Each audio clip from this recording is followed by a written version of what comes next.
오늘 로마서 6장 18절 보니까 죄로부터 해방되어 의에게 종이 되었느니라 이렇게 말씀하고 있죠. 우리가 죄로부터 해방되었다라고 하는 말은 원래 무슨 뜻입니까? 원래 죄에 매여 있었다 이 이야기입니다. 우린 죄의 메인 존재다라고 하는 것이 성경이 우리를 바라보는 판단입니다. 죄라고 하는 것은 무엇일까요? 죄라고 하는 것은 그 원어, 어근을 분석해 보면 목표에서 벗어난다, 관역에서 벗어난다라고 하는 뜻을 가지고 있습니다. 쉽게 설명하면 이런 것입니다. 우리가 화살을 관역에 대고 쏘잖아요. 그럼 정중앙에 맞으면 100점이에요. 옆으로 조금 비켜 맞으면 80점, 더 옆에 맞으면 60점. 이래가지고 제일 끝에 맞으면 10점이죠. 근데 10점이나 100점이나 점수는 주잖아요.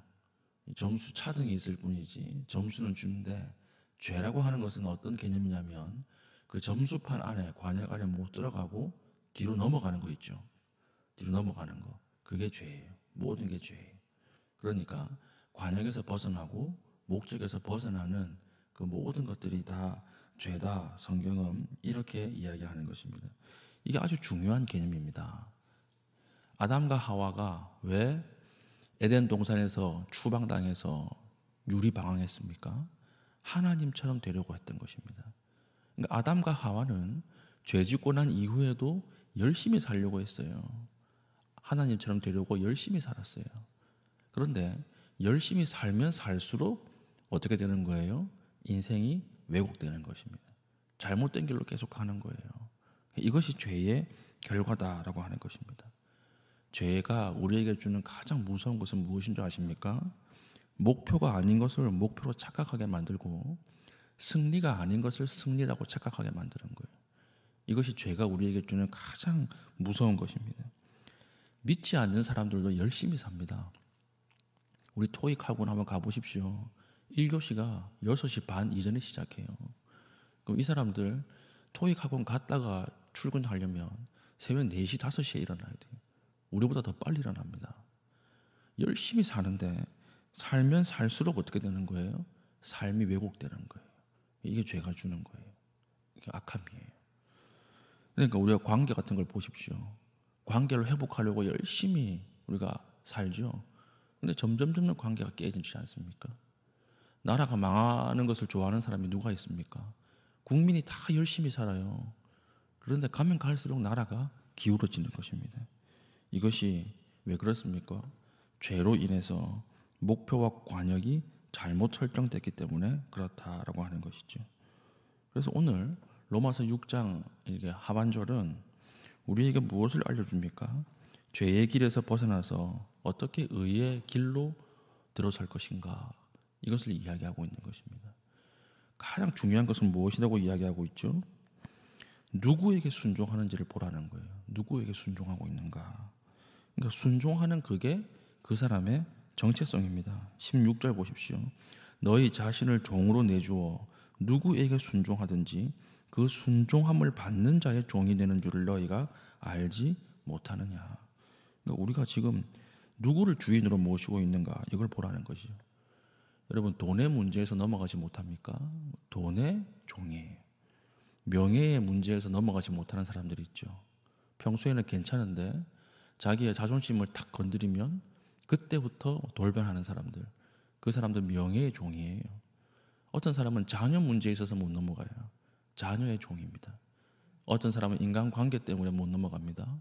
인간관계의 종입니다. 그런데 예수님을 따르면 누구의 종이에요? 예수님의 종이라고 하는 거예요. 로마서 아주 쉽게 이야기하는 것입니다. 지금 너희가 의의 길을 걸어가고 있는지 아닌지를 어떻게 판별할 수 있느냐? 누구의 종인지, 누구를 따르는지를 보라라고 말하는 것이죠. 근데 이게 뭐가 참 무섭냐면 우리 21절 보면요.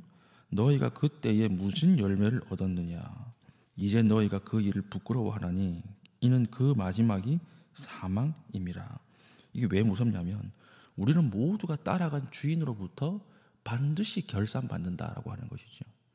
무엇을 따라가든지 그 주인으로부터 결산받습니다. 그런데 예수님 외의 모든 것을 주인으로 삼았을 때 그 결과는 무엇이라고 말하고 있습니까? 사망이다. 이렇게 이야기를 하는 것입니다. 오직 그리스도를 따라가는 것이 영생이다. 이게 22절, 23절이죠. 오직 그리스도를 따라가는 것만 우리에게 영생을 주고 나머지 따라가면 다 사망이다. 다 죽는다. 이렇게 이야기를 하고 있는 것입니다. 왜 우리가 힘들고 어려움에도 주님만 따라가야 합니까? 주님 외에는 모두 잘못된 목표를 제시하기 때문에 그렇습니다. 그렇죠. 앞에서 설명했던 것처럼 주님 외에는 다 잘못된 목표로 가요. 열심히 살면 살수록 공허해집니다. 대표적인 것이 제가 볼 때는 워라벨이에요. 청년들의 워라벨. 워라벨이 무슨 말입니까? 워크 앤 라이프 그리고 밸런스죠. 그러니까 무슨 말이냐면 적게 일하고 내 삶에도 충실한다는 거예요. 일과 삶의 균형을 맞춰서 밸런스, 균형을 맞춰서 우리 이제 MZ세대들은 출근 일찍 안 해요. 그리고 퇴근할 때 칼퇴근합니다. 그러면서 내 삶도 중요하다. 이건 뭐 어떤 측면에서는 의미가 있죠. 그런데 일도 열심히 안 하는데 노력해서 하지 않는데 집에 가서 뭐 해요? 삶에 집중하느냐? 그렇지 않아요.